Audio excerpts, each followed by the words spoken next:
Rundown Nation, this is Wahl coming at you without Woj. Left him at home, kicked him to the curb.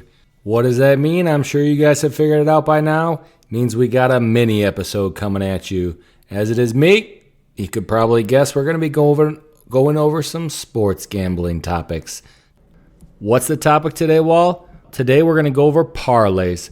Parlays can sometimes be misunderstood. This episode, we're only going to be discussing traditional parlays. We're not going to get into round robins or teasers or even if bets. We're just straight up discussing a traditional parlay, what it is, and how we can use the information knowing what it is to our benefit. Well, let's go into the definition. What does Merriam-Webster have to say about parlay? Definition: turn an initial stake or winnings from a previous bet into a greater amount.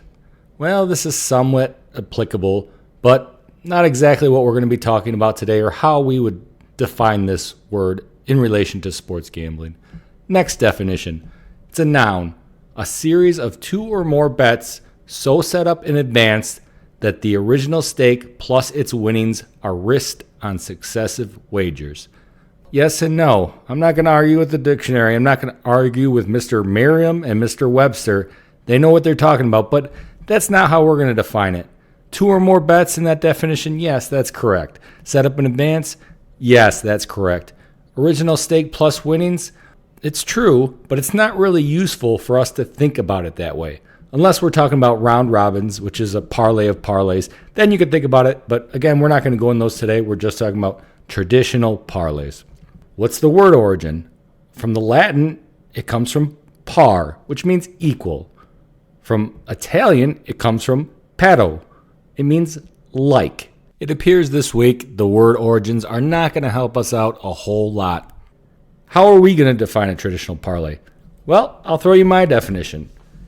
Two or more bets placed at the same time as one wager that will increase the profit potential but decrease the probability of success.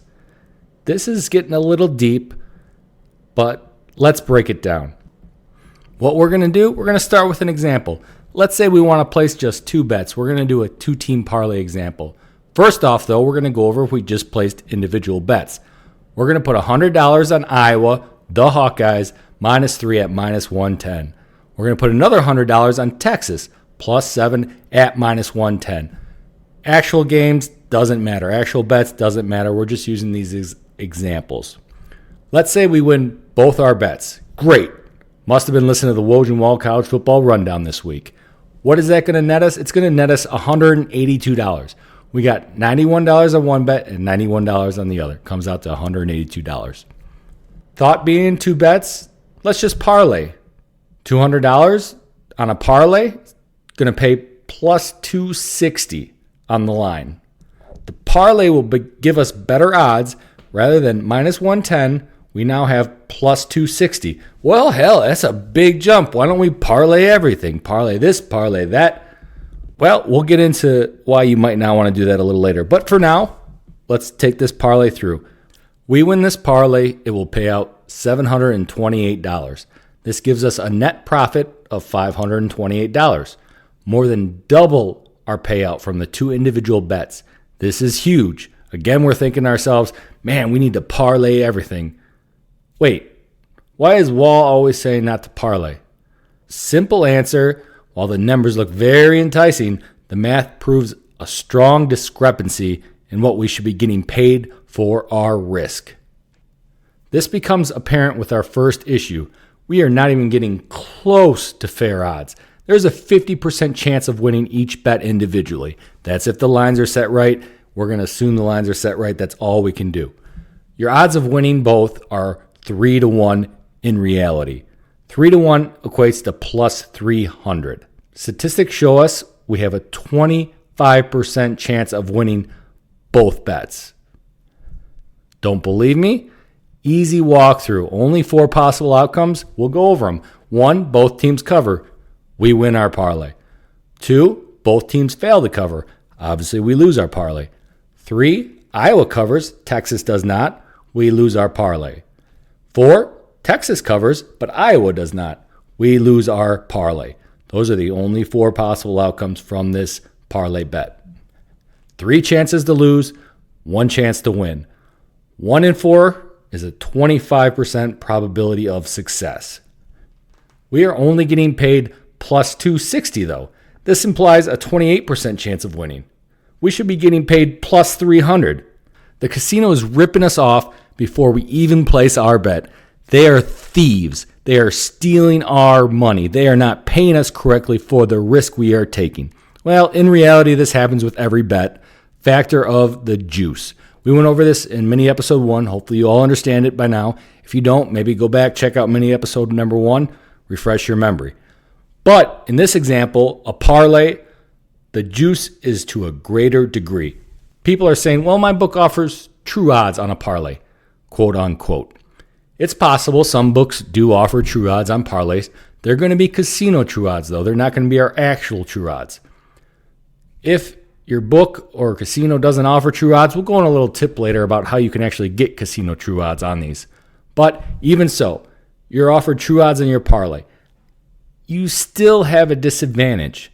The more teams you parlay, the less your chances of winning. Not only do you decrease your odds of winning, as the legs in the parlay increase, the book takes in even more juice, and the difference between true odds and payout odds increases. That's the difference increasing. That means we're getting less and less fair odds. Let's say you take a 3-team parlay. Most casinos are going to pay you 6-1. Your actual chances on that of winning are 7-1. You're not getting paid correctly for your risk. Let's go to a 6-team parlay, for example, just shooting it out, throwing it out there. 6-team parlay. Your chances of actually winning that 6-team parlay bet are 63-1. What is Vegas going to pay you for it? They're going to pay you as if your chances were 40-1. Man, those guys are ripping us off. That's how it works. At least now you know. This leaves you at even more of a disadvantage, though. The more teams you put in, theoretically, the bigger disadvantage you have. You will win less percent of the time and go on longer losing streaks, depleting your bankroll, if you're using unit sizing correctly anyways, making smaller and smaller unit sizes every time and hurting your ability to increase your bankroll. How do we use this information in our gambling strategies? 1, we limit the amount of parlays or remove that option altogether. 2, when placing a parlay bet, we decrease our unit size for that bet to offset the added risk. 3, well, I promised you a tip. I'm going to give you one.